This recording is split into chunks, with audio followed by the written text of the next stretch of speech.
A very good afternoon. It is exactly 23 minutes past 1 p.m. and welcome to our lunchtime news here at Swecho TV. My name is DENISH ODERA. Now, this is the current situation or the live situation that was there at Olkalau hours after voting concluded because of groups of armed hooded men who stormed Olkalau Comprehensive School and AC Primary School, lobbing tear gas canisters and assaulting journalists in a bid to disperse crowds that had gathered outside the polling center. The hooded men, armed with firearms and batons, were traveling in Toyota Land Cruiser vehicles and tried to disperse onlookers gathered outside polling stations, raising concerns among residents who seemed to have little trust in government security agencies and their role in the by-election process. Now, it seemed that they have little trust in the government.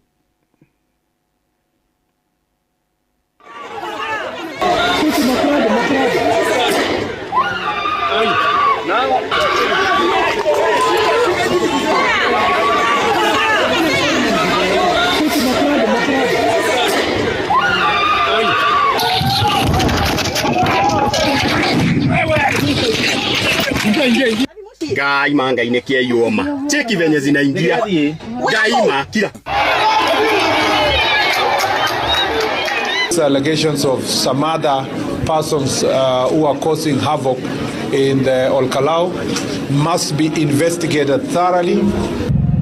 And now, still on Olkalau, now Nyandarua County, DCP candidate Sami Douglas Kamau Waweru has been declared the winner of the Olkalau parliamentary by-election after securing a commanding 35,440 votes, defeating UDA candidate Samuel Muchina Nyaga, who garnered 5,450 votes. The results were announced by the IEBC following completion of vote tallying.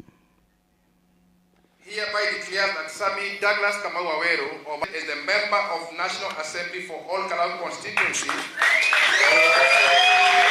the election held on 16th day of July 2026, signed by myself, Anthony M. Kiraini, the returning officer for this by-election.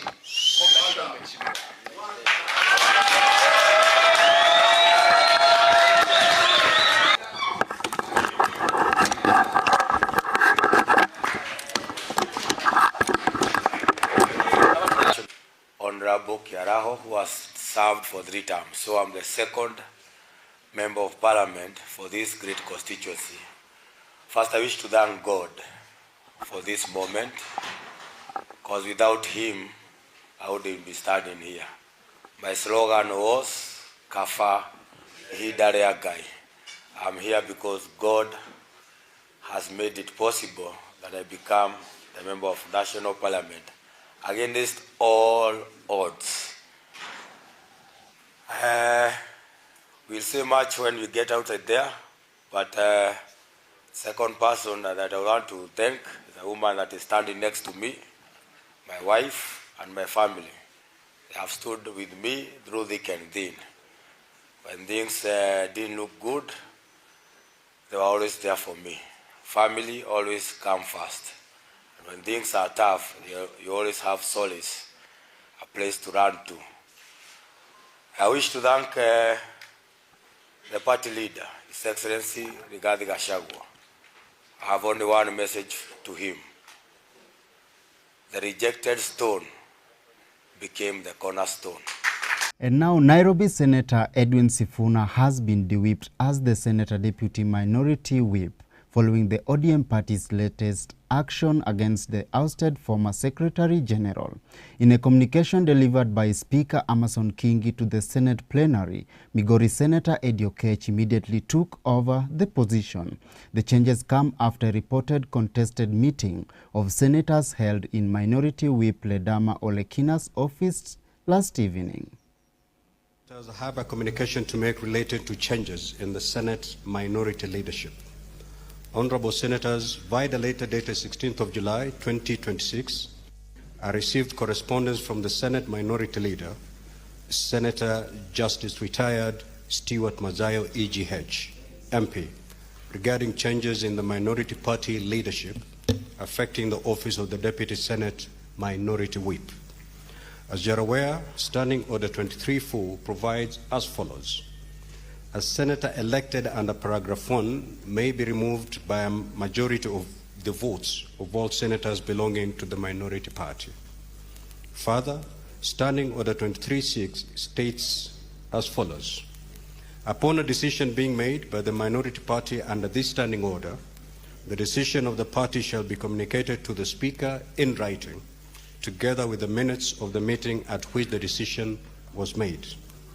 In the case of the removal of the Senate Minority Leader or the Deputy Senate Minority Leader by the Senate Minority Whip. And B, in the case of the removal of the Senate Minority Whip or the Deputy Senate Minority Whip by the Senate Minority Leader. Now, Honorable Senators, pursuant to Standing Order 23.6, the said letter from the Senate Minority Leader was accompanied by the following documents. The minutes of the Minority Party meeting dated the 15th of July 2026, which is a record of the proceedings of the meeting together with the resolution, and 2, duly signed list of senators in support of the resolution. From the correspondence, the minutes indicate that a resolution was passed to remove the Deputy Senate Minority Whip, Senator Edwin Sifuna CBS MP, in accordance with Standing Order 23.4. The minutes further indicate the Minority Party elected Senator Edi Gisheru Okech MP to serve as the Deputy Senate Minority Whip in his place pursuant to Standing Order 23.5. Now, Honorable Senators, Standing Order 23.7 provides as follows. The Speaker, upon receipt of the decision under paragraph 6, shall verify the correspondence received and deliver a communication to the showing that the disease burden is heavily concentrated in the Mount Kenya region. Breast and cervical cancer remain the most common cancers among women, who accounted for more than half of over 14,000 cases reported nationwide in 2024. Health Cabinet Secretary Aden Duale is now pushing for expanded early screening and greater use of technology to boost prevention, diagnosis and treatment in the fight against cancer. Jaramogi Oginga Referral Hospital. And among the many things, we were launching a mammograph machine. And the vendor who was installing was doing some tests. So close about number of 300-400 women went through the test. And he picked, and these are women from the market in town. And 20% of them were picked to have breast cancer. They didn't know. So what that tells us? We must do diagnostic screening, we must do early screening, early detection, and we must do community sensitization. We got to look at each county, and in each county which types of cancers and which age groups and which types of basis of diagnosis.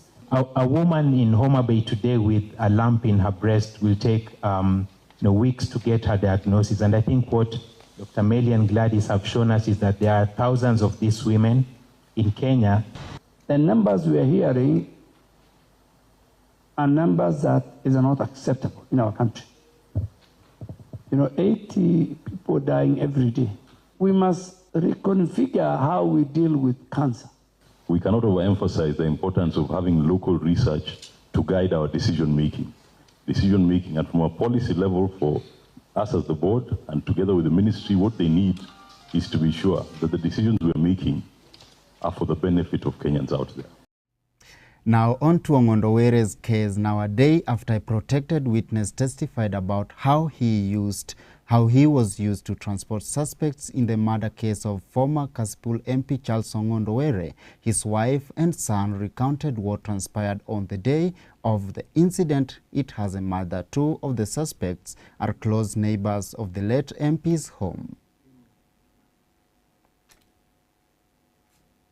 When I decided to call my husband, unfortunately, the person who picked my husband's phone was his bodyguard, namely PC Alan Ogola, and he was crying. Immediately, my son, Proctor Oja, called me and told me that my husband had been shot. Tukia askari wamekuja. Wakatulea basi wakatuambia tusarende. Sasa tukasarenda, wakatuambia tupatieni bastola yetu. Vile tulikaa after 1 hour, ndio nikasikia maskari wakisema wameenda kwa mwenzangu wakapata bunduki mbili. I swear by the name of the Almighty. So I suggested to him to use my vehicle, which is a white Toyota Crown, registration number KDM, at least to change the normal routine as opposed to his usual black Toyota Land Cruiser V8. Later in the evening, that's when I spoke to my brother who called and informed me of the unfortunate incident that Dad was murdered. Dad was murdered at a city mortuary roundabout in Nairobi.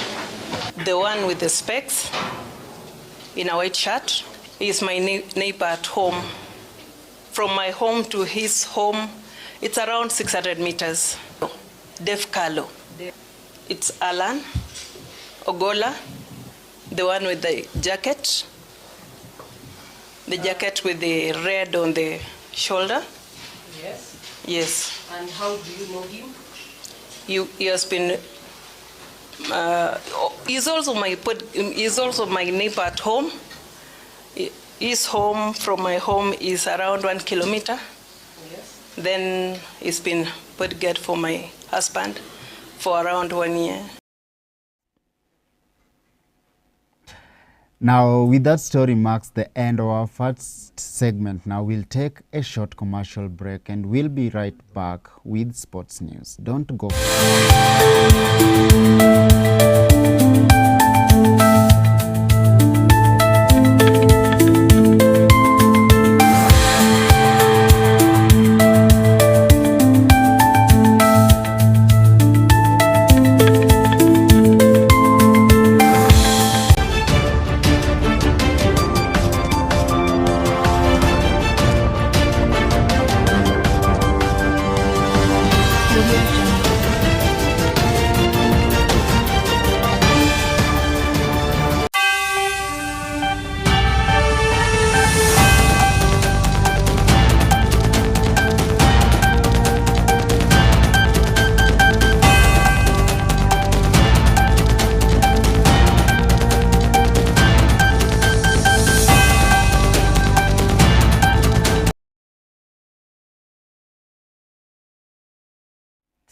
Now, thank you for staying with us and keeping it here at Swecho TV. Now, on to sports. Kenya's representatives in continental football, Gor Mahia and Tusker FC, have every reason to smile after receiving clearance from the first instance body FIB, the independent FKF body mandated to issue club licenses.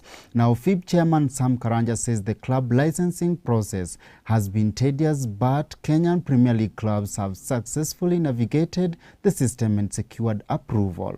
Clubs must obtain licenses to compete in the league and continental championships. Now, before the start of every season, the FIB sends the licensing framework to all clubs with the required guidelines. The licensing system is online, allowing clubs to upload all the necessary documents for review. The biggest challenge has been overdue payments, but clubs have negotiated payments plans to meet the financial deadline of March 31st. Now, club licensing also keeps clubs updated on new trends and requirements in modern football. Kenyan clubs continue to face infrastructure challenges as many do not own training grounds and stadiums required under the licensing regulations. The start of the new season will also be challenging for Nairobi-based clubs, with Kasarani and Nyayo stadiums closed for renovations ahead of the 2027 Africa Cup of Nations.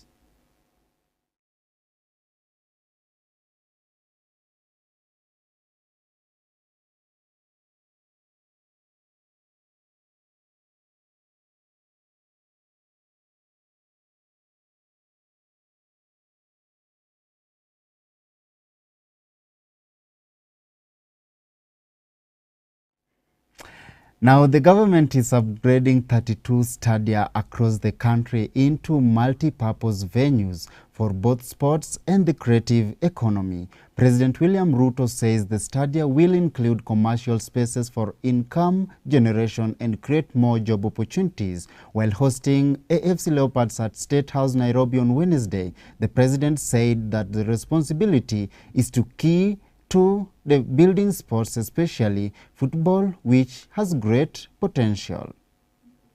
The next chapter of Kenyan football will be written by clubs, investors, sponsors, broadcasters, counties, and supporters working together.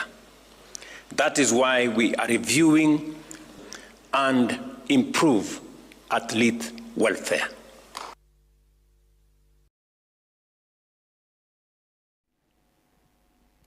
Now, that story marks the end of our today's news bulletin, and thank you for staying with us and always keeping us with your support. Now, if you haven't followed us on all our social media platforms, you can do so. We are at all social media platforms at Swecho TV Kenya. You can also email us in case of anything or any information or comment at swechotv@gmail.com. I was your anchor of the day, Denish Odera, and until next time, have a great day.